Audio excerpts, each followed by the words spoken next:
Imagine the camera sweeping low across a landscape torn by artillery fire. Smoke rolls over shattered pine forests, spent shells glow on the ground, and the distant thunder of Soviet tank engines grows louder and louder. A narrator speaks over this rising tension, saying, "In the summer of 1944, in the quiet northern reaches of Europe, the largest and deadliest battle ever fought in the Nordic region erupted. A desperate nation, outnumbered and exhausted, stood against one of the most powerful military machines on Earth. What happened next became a turning point that changed the fate of Finland forever." Hello and welcome to the channel. Today, we journey deep into one of the most intense and overlooked clashes of the Second World War, the Battle of Tali-Ihantala, an epic confrontation where Finnish forces, supported by German Mayday Real, halted the massive Soviet offensive threatening to crush Finland entirely.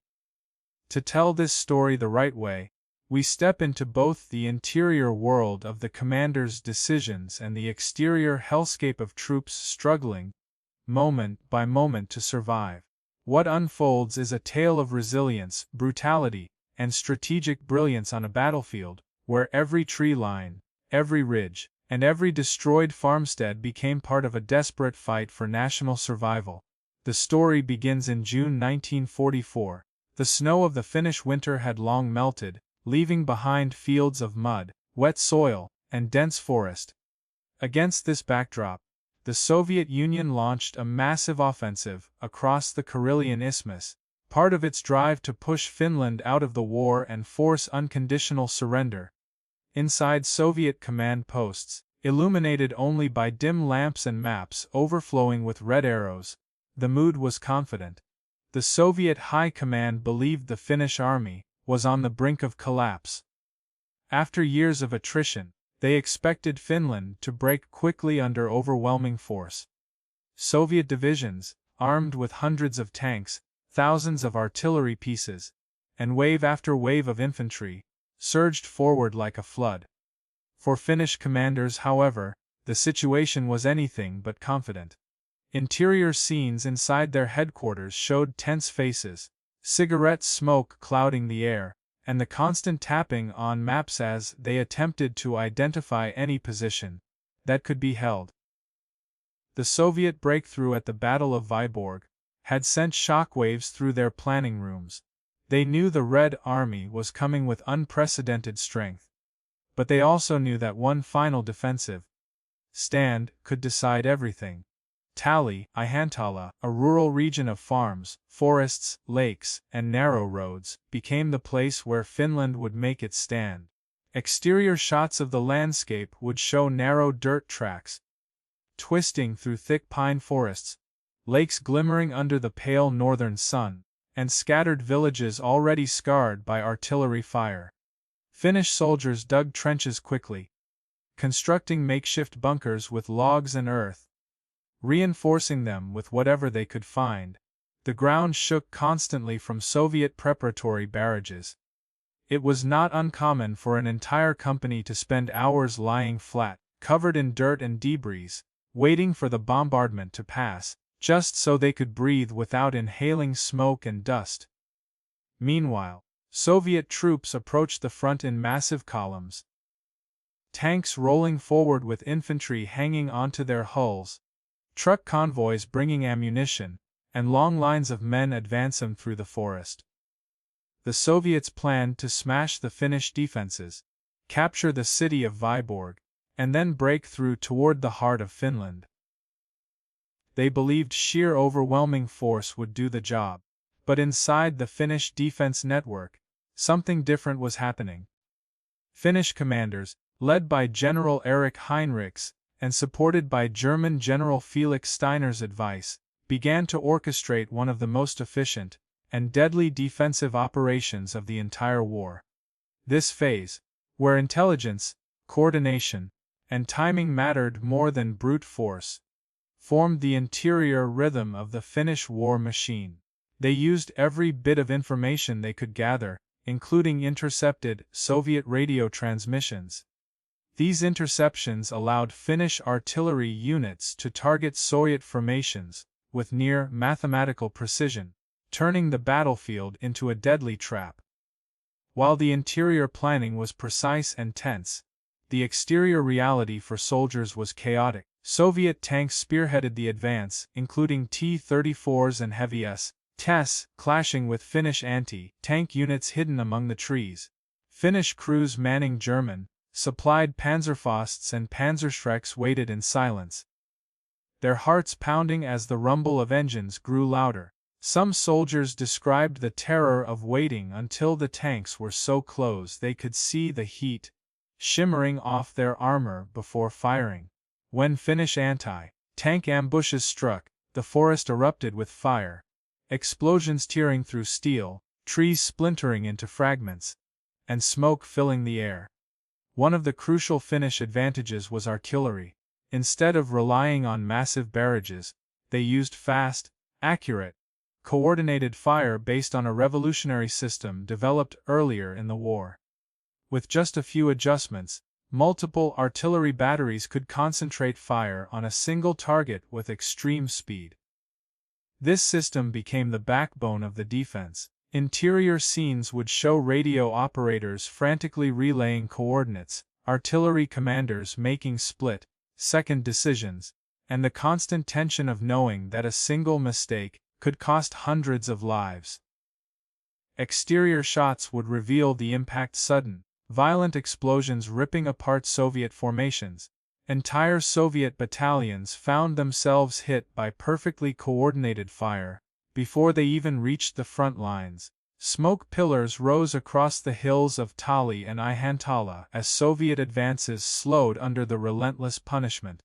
Yet despite these devastating defenses, the Soviets pushed on. They attacked repeatedly, launching assault after assault across the forests and fields. Their commanders believed Finland must eventually run out of ammunition, men, or positions to hold. Waves of Soviet infantry advanced under covering fire, their officers shouting, urging them forward, even as shells burst around them. Soviet tank brigades tried to push through again and again, aiming to shatter the Finnish lines by sheer force. For the Finnish soldiers on the ground, the battle felt endless. Days blended into nights with no real sense of time. The sun barely set in the Nordic midsummer, leaving the battlefield under a strange half-light that made every movement suspicious. Soldiers crouched in their trenches, dirty, exhausted, and half-deaf from constant explosions. Many had not slept for more than a few minutes at a time. Their uniforms lisped, their hands blistered. But they fought on because the alternative was unthinkable: the collapse of their country. As the Soviets intensified their pressure, the Finnish High Command made a critical decision. They concentrated their best units, including the elite armored division, around Tali-Ihantala. These troops were hardened, experienced, and determined to hold the line no matter the cost. Inside their briefing rooms, commanders outlined counterattack plans, with sharp clarity: strike the moment Soviet advances overextended, cut off their spearheads, and create pockets of destruction through combined arms tactics. This interior planning soon translated into exterior action. Finnish tanks, mostly older models but used with remarkable skill, moved through hidden forest routes, surprising Soviet forces, combined with anti-tank ambush teams, mines, and devastating artillery. These counterattacks stopped the Soviet momentum. Scenes across the battlefield showed burning tanks scattered across open fields, destroyed vehicles smoldering by the roadside, and infantry fighting at close quarters among shattered trees. By the end of this first phase of the battle, both sides had suffered staggering losses. But Finland had achieved something the Soviets did not expect: the line had held. The Soviet advance slowed as their forces found themselves trapped in a maze of Finnish firepower and stubborn resistance. Finland had not been crushed in the first wave. And now, as the next phase approached, the real struggle for Tali-Ihantala would begin, one that would test both armies to their breaking points. As July approached, The calm of early morning on the Karelian Isthmus was shattered by the roar of an even larger Soviet assault. Fresh divisions pushed forward, reinforced with heavy armor, and a renewed supply of artillery shells. Soviet commanders believed they were close, very close, to breaking the Finnish line once and for all. Their interior orders were sharp and uncompromising: penetrate the defense at Ihantala, widen the breach, and collapse the Finnish army from within. Maps were marked with thick red arrows, showing intended breakthroughs, and officers emphasized the importance of speed, aggression, and sacrifice. This was not simply a local offensive, it was meant to be the decisive blow. But on the Finnish side, the atmosphere inside command posts was no longer dominated by desperation. It was replaced with cold, methodical focus. Intelligence reports streamed in, updating the movements of Soviet armor, the timing of artillery preparations, and the shifting positions of enemy infantry. The radio operators were exhausted but efficient, their headphones pressed tightly against their ears, as they listened for any hint of Soviet coordination. Every intercepted transmission was like a puzzle piece, helping Finnish commanders anticipate where the next hammer strike would fall. The interior of this command world was strangely quiet compared to the chaos outside. Soft pencil marks across a map could mean life or death for thousands. Yet the Finnish defensive system had now reached its full power. The combination of artillery, anti-tank weapons, and mobile reserves created a layered trap that the Soviets had not expected. Finnish spotters hidden in the forest canopy radioed precise coordinates to artillery units, who responded with frightening speed. Barrages landed directly on tank columns, scattering infantry and forcing armored units to halt. When Soviet tanks tried to circumvent these zones, they ran into pre-sighted anti-tank ambushes. A single Finnish soldier with a Panzerfaust, crouched behind a rock or tree stump, could destroy a vehicle many times his size. Interior scenes inside Finnish artillery command posts were a study in controlled urgency. Officers adjusted firing tables, shouted new coordinates, and coordinated simultaneous strikes across multiple batteries. The room shook with each discharge, yet they worked with an almost mechanical rhythm. They knew that their accuracy, not sheer volume, was what kept Finland alive. Some of the artillery units fired so many rounds that their barrels glowed red, and crews had to pour water over them to prevent damage. Meanwhile, exterior scenes displayed the Soviet struggle to maintain momentum. Tanks knocked out by mines or anti-tank rounds burned fiercely, sending black smoke twisting into the sky. Infantry often had to abandon their vehicles and fight forward on foot, using whatever cover they could find in the devastated terrain. Machine guns rattled from both sides, tracers slicing through the swirling smoke. Close quarters firefights erupted around farmhouses, trenches, and makeshift strongpoints. Soldiers fought room to room, tree to tree, often unaware of the larger battle unfolding around them. The Finnish counterattacks during this phase became crucial.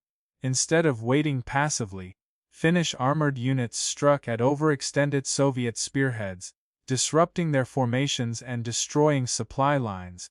One of the most dramatic scenes of the battle took place when Finnish assault guns ambushed Soviet tanks at close range, firing from concealed positions and then withdrawing before the Soviets could respond effectively. These mobile strikes kept Soviet forces off balance, forcing them to regroup repeatedly and losing valuable time. Inside Finnish headquarters, updates arrived constantly. Commanders monitored the situation with focused intensity. They could not afford to commit reserves too early, nor could they wait too long and risk a breakthrough. The pressure on them was immense. But their decisions, often made within seconds, repeatedly blunted Soviet advances at critical moments. They understood that the entire country depended on what happened at Tali-Ihantala. By mid-battle, the Soviets had begun to realize this was not the easy victory they had predicted. Reports came in of stalled tank brigades, regiments mauled by concentrated artillery, and supply convoys destroyed before reaching the front. Interior communications revealed growing frustration among Soviet officers. They urged more attacks, more reinforcements, more firepower, but the terrain, the Finnish tactics, and the sheer resilience of the defenders created a situation they had not encountered elsewhere. The Soviet force remained immense, but its momentum was slipping. Exterior conditions worsened as the battlefield became a wasteland of smoke, wreckage, and the smell of burning fuel. Men stumbled through mud slick with rain and ash. Finnish soldiers, though exhausted, continued to fight with grim determination. Their trenches were filled with broken logs, torn earth, and debris from constant bombardment. They passed ammunition from hand to hand, shouted warnings, and relied heavily on each other to survive the onslaught. Many had been fighting continuously for days, but the thought of retreat never fully took hold. They understood the stakes too clearly. A turning point arrived when Finnish intelligence intercepted Soviet plans for another large-scale attack. With this knowledge, Finnish artillery units prepared a massive coordinated strike aimed at the assembly areas of the Soviet forces. When the Soviets began moving into position, Finnish guns opened fire with devastating accuracy. Entire battalions were caught in the open, suffering heavy losses before they could even begin their assault. This preemptive strike shocked Soviet commanders and became one of the most effective actions of the entire battle. Inside Soviet staff rooms, frustration turned to concern. Their offensive timetable was falling apart. They were losing too many men, too many vehicles, and too much ground for what was supposed to be a rapid breakthrough. Exterior scenes of Soviet troops, retreating from failed assaults, showed wounded soldiers being carried back through the forest, medics scrambling to provide care, and officers desperately trying to reorganize units battered by days of fighting. Despite Soviet setbacks, Finland was not unscathed. They had suffered heavy losses, and reinforcements were limited. Ammunition stocks were strained, and fatigue weighed on every soldier. But the line still held, and that was enough to shape the next phase. Both armies tightened their positions, knowing the next days would decide the outcome. The Soviets prepared for one final, overwhelming push. The Finns readied themselves to withstand it. The battlefield at Tattala had become a crucible, a place where strategy, courage, and endurance collided with unprecedented ferocity. Finland's fate hung in the balance, and both sides understood that the climax of the battle was approaching. The world would soon see whether a smaller nation could hold back one of the most powerful military forces ever assembled. As the final days of June turned into the early days of July, both armies braced themselves for what would become the decisive phase of the Battle of Tali-Ihantala. The Soviets gathered every available battalion, tank brigade, and artillery regiment along the narrow fronts where they believed Finnish resistance could finally be crushed. Interior scenes inside Soviet command centers showed exhausted officers leaning over maps, their uniforms wrinkled from days without rest. They spoke in firm voices, insisting that victory was still achievable if they could deliver one more overwhelming blow. The drive to push Finland out of the war, political, strategic, and symbolic, had not disappeared. Despite losses and setbacks, they believed that relentless force would eventually shatter the defenders. On the Finnish side, the interior of their headquarters took on a different tone. The exhaustion remained, but a cautious confidence began to emerge. Finland's leaders knew that if they could withstand one last major Soviet assault, the enemy offensive might collapse under its own weight. Reports from the front showed that Soviet forces were bleeding strength at a rate they could not sustain indefinitely. Still, Finnish commanders refused to relax. Every minute, every meter of ground still mattered. Officers pored over aerial reconnaissance photos, intercept logs, and frontline reports. They adjusted the positions of reserves with surgical precision, knowing that even the smallest mistake could unravel everything. Outside, the battlefield had transformed into a landscape, almost beyond recognition. Burnt-out tanks lay scattered across open fields like skeletal remains of iron beasts.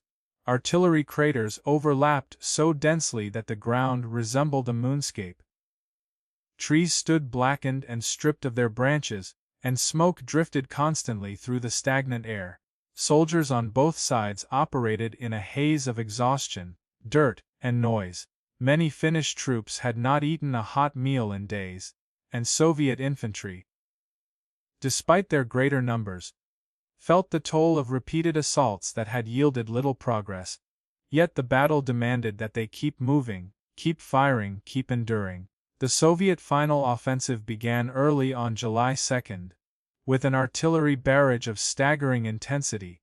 Shells rained down on Finnish positions, detonating with such violence that entire sections of trenches collapsed.